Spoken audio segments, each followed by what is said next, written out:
Hello, fellow survivors. In this video, I'm going to present some research I've done in the past months studying how the weather works in the long dark.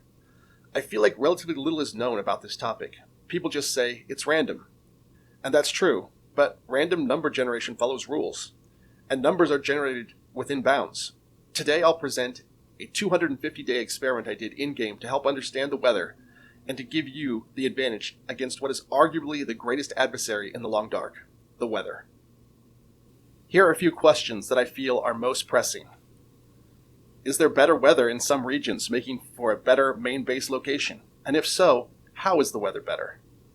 Second, are there easy ways to determine if the weather is good or bad on a given day in a given region?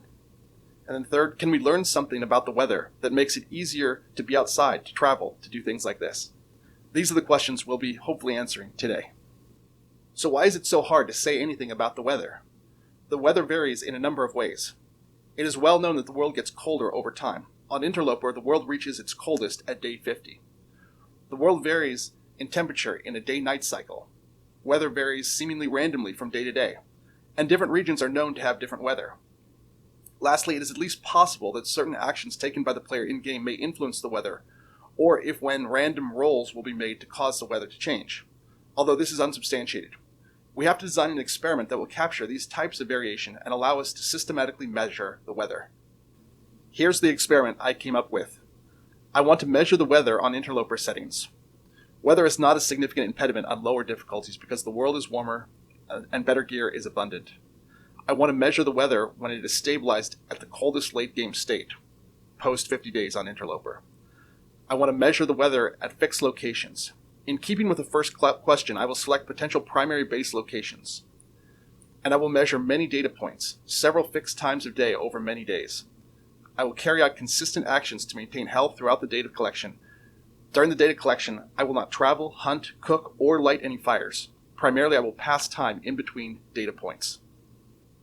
I could have just done an experiment on a normal Interloper run, but I opted to create a custom game with Interloper weather settings and a number of modifications to make the setup and data acquisition easier. I'll put the code for this custom run in the video description. There were basically 4 changes. The loot was turned up to the highest levels, making it easy to set up bases for data acquisition. The hunger and thirst rate were turned down, meaning I required fewer resources to survive while recording the weather. I also turned off food poisoning and dysentery that might have disrupted data collection. Lastly, all predators were turned off to prevent data acquisition from being disrupted by an animal trying to kill me.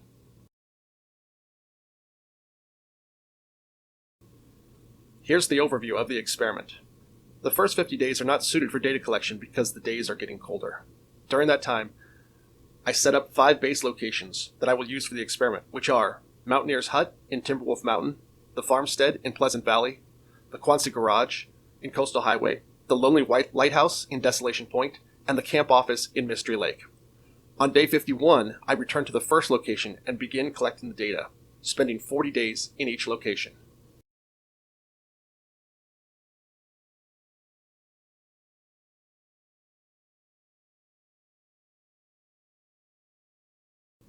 The key to quality data collection is to collect the data at the exact same time every day.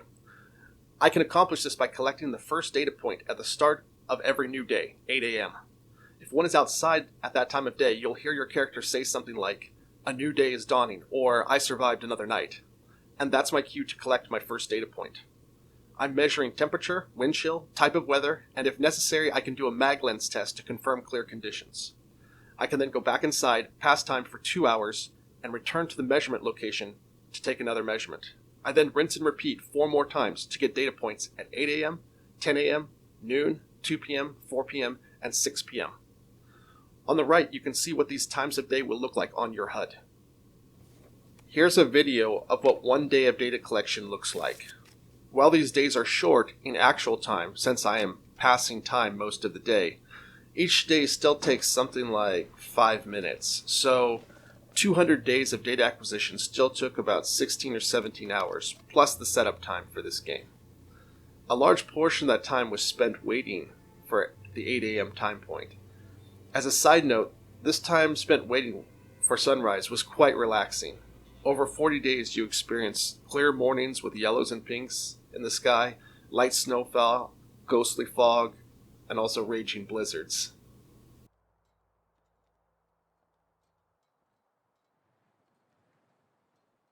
What do you know? Looks like I survived another night.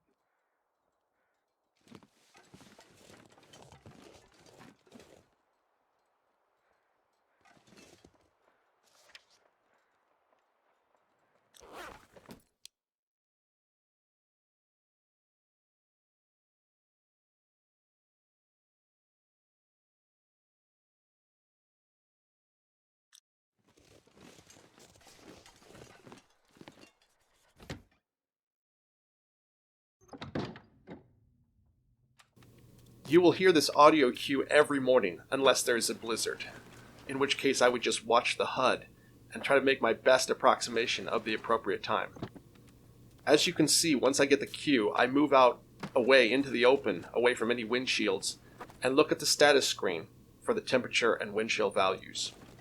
I can use the mag lens to try to start a fire if I'm not sure if it's clear, and then run back inside to pass time to the next interval. You'll note that my thirst and calorie burn are set to low in this game. This means that I don't need to eat or drink in between data collection points.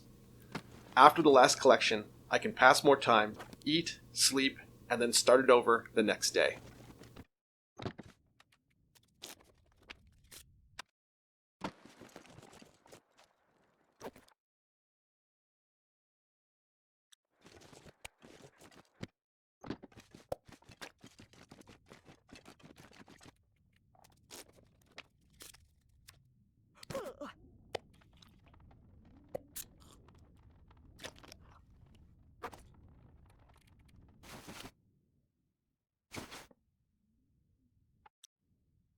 Here are the 5 types of weather that I recorded at each time point, along with temperature and wind. There's snow, which is defined as any amount of snow falling at that time. Fog, which is defined as any degree of visibility reduction. Clear skies, which is defined by my ability to start a mag lens fire. And then cloudy skies, in which none of the 3 above conditions apply. Lastly, there's the blizzard, which is defined by the distinctive snowfall with visibility reduction and the blizzard noise. It should be noted that snow, clear, and blizzard weather conditions are definitive and easy to verify. Foggy and cloudy conditions are a little harder to tell, especially close to sunrise or sunset. Here's a breakdown of the percentage occurrence of each type of weather at each of the 5 locations.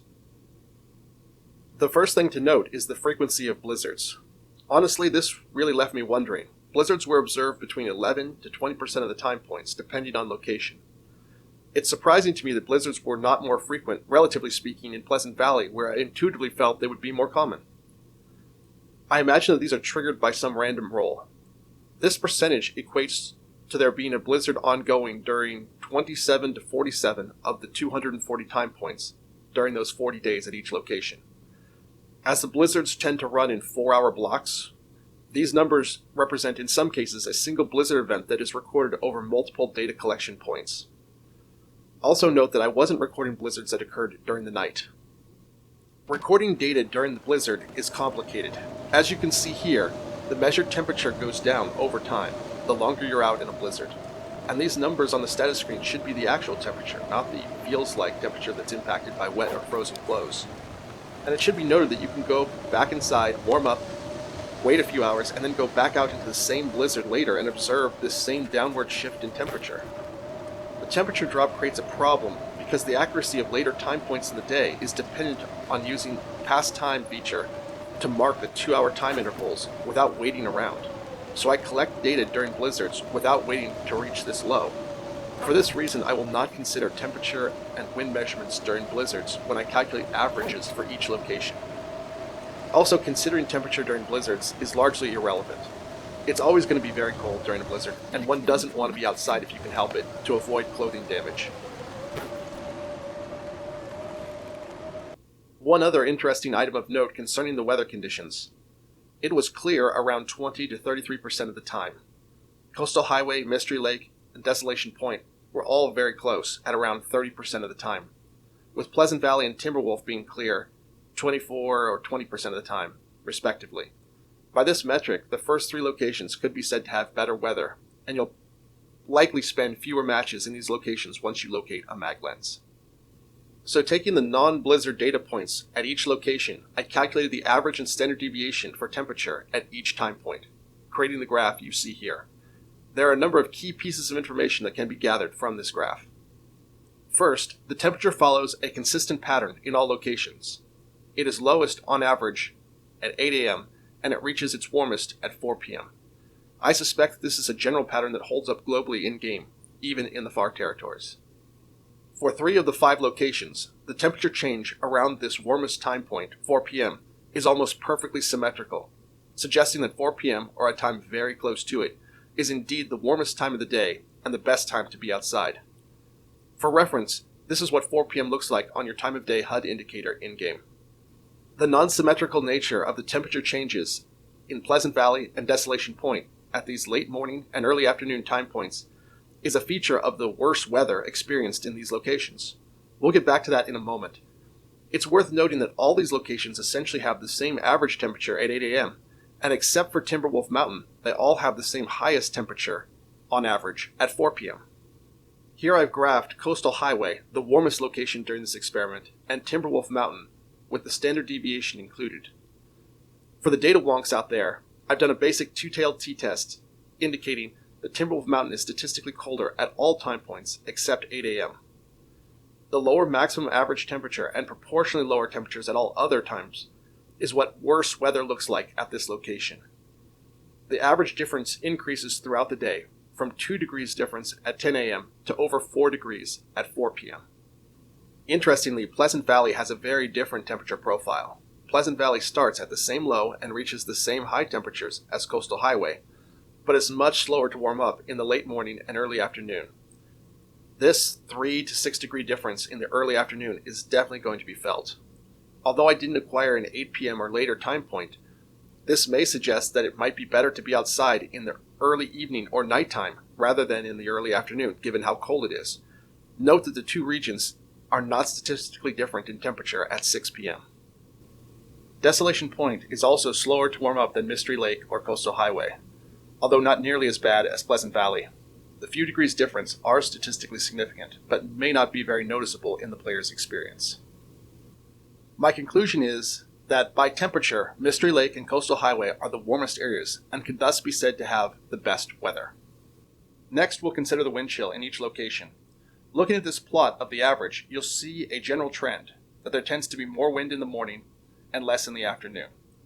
There do seem to be some differences between the 5 locations, especially in that early afternoon. The 2 warmest locations also appear to have the least wind in those key time points. However, there is a very important difference here you can see when looking at the standard deviation. In contrast to the temperature, the variance in wind chill is quite high. This can be seen here in the standard deviation. By comparison, temperature is relatively constant at a given time each day at a fixed location, whereas wind chill is all over the place. This is why I said at the beginning that randomness in the weather follows rules. Since most people aren't used to thinking about standard deviation or statistics, I'll show the actual recorded values. We'll use a single time and location as an example. In this case, the Quonset Garage in Coastal Highway at 2 p.m. Of the 40 days that we have data acquired, we are looking at the 33 days during which there was not a blizzard in progress. For non-blizzard times, the average temperature was minus 28.8, and the average wind chill was minus 10. But look at the distribution of the data. The temperature was basically always minus 29 plus or minus a degree or so. By contrast, the wind chill was most commonly minus 9. In statistics, we call this the mode. But the range was from minus 5 to minus 20. The standard deviation is 5. So if you step outside the garage at 2 p.m. on any given day and want to know if this is a good day to travel or do something outside, looking at the wind chill is the best first approximation. Actually, you'd first check to see if there's a blizzard, which would automatically be considered a bad time. After that, get clear of any wind shields and check the current wind chill. Remember that on Interloper, the best clothing will give you a wind chill protection around 17, but realistically will probably be 13 or 14 in everyday use. This is a moving target with some of the new clothing items in the latest update. But since temperature doesn't change very much day to day, a good day is largely defined by if the wind chill is below the level of wind protection for your clothing.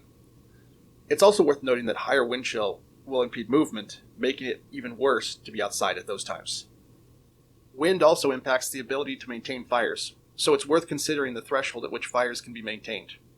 For this purpose, I consider 0 to minus 15 wind chill to be the range that is tolerant to fires, whereas fires are at risk of being blown out at minus 16 or above.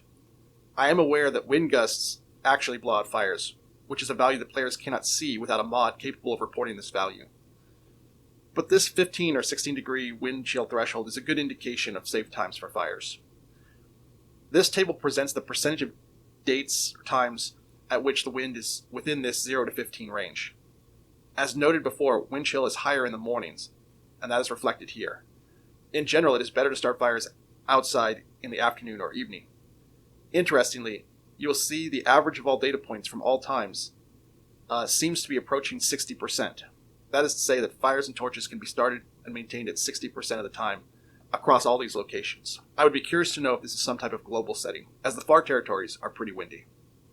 Lastly, I took the actual temperature and wind chill values measured in each location and used them to calculate the feels-like temperature for all the time points across the 40 days of measurements. For this calculation, I used the temperature and wind protection values for the best clothes available on Interloper prior to the recent update at 80% repair, which gives a 27 degree cold bonus and 14 degree wind protection bonus, when including the 2 degree bonus from cold fusion. The calculated feels-like temperatures are included in the cells, and they have been color-coded.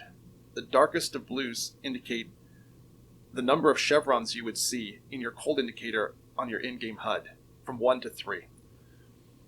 The darkest blue indicates blizzards. While the specific conditions of the clothing your character has will change these values, I present this to try to show what your experience will be like and how it differs in these 5 regions. Here you can see Mystery Lake, like Coastal Highway, is actually warm most afternoons with the best equipment and cold fusion. And because these locations get warmer earlier in the day, most days the player will only see 1 chevron in their cold meter from noon until nightfall, when a blizzard is not in progress. Desolation Point weather appears in this study to be a little more variable. It had the highest number of blizzards of any region in this experiment, as previously noted and seen here. On non-blizzard days, you'll note slightly colder weather than Coastal Highway or Mystery Lake in the early afternoons. Pleasant Valley is anything but pleasant. As you can see here, even with the best gear, most days will feel quite cold, with 2 chevrons right up into 4 p.m. when it rapidly warms. This leaves a smaller period of time in which the player can move around without needing fire or shelter. This last plot of Timberwolf Mountain is quite striking. During the 40 days studied, it never felt warm outside as a result of the lower maximum temperature at this location. However, it's worth noting that Will or Astrid are barely cold in the late afternoons. To summarize, Pleasant Valley and Timberwolf Mountain have the worst weather of the 5 locations studied here. Pleasant Valley is much slower to warm up in the early afternoons and has higher wind than most other locations. Timberwolf Mountain has a lower maximum average temperature than all the other regions studied here. Coastal Highway and Mystery Lake have the best weather of the 5 regions studied in this experiment. These regions have the best weather from the metrics of average temperature, number of clear days, and the best feels-like temperature over time. The better weather in these locations can be taken advantage of in the early afternoon times. Here are my recommendations to improve your gameplay in dealing with the weather.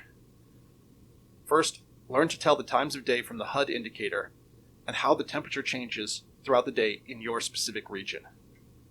Since wind chill is far more variable than temperature in any given location and time, you can use wind chill as a best measure for how good the weather is at any given point. Lastly, you could use the feel-like temperatures calculated here as a second estimate for how things are on your particular day. I'll conclude with some discussion of shortfalls in this experiment and future directions. I hope this work creates some interest in understanding the weather. It is possible that for some reason this study doesn't reflect a normal Interloper run. It's a custom run, and I wasn't doing the normal activities one would do on a run, like I was spending most of the time indoors and waiting to pass the time. I don't think this should affect the weather, but it's remotely possible. I'm doubtful of this, since the conclusions drawn here have held up in my normal Interloper run. But there are a bunch of unknowns created by the limits of this study. So one Further question is, how frequently does the weather change? Also, how does the temperature and weather change at night? We haven't studied either of those things. Further, does the weather differ within a region? So we would think Summit versus the Mountaineer's Hut would be different, but what about the Prepper's abandoned cache versus the farmhouse in Pleasant Valley? And then how do these regions compare to other regions? So obviously we haven't looked at other regions in Lower Great Bear, Black Rock, Ash Canyon, Bleak Inlet, HRV, so on. And also the far territories, Forsaken Airfield, Sundered Pass, and Zone of Contamination. Arguably, those may be the most useful to study since they're the harshest. Anyway, if you've made it this far, thanks for watching, and I hope this video has prepared you to survive the long dark.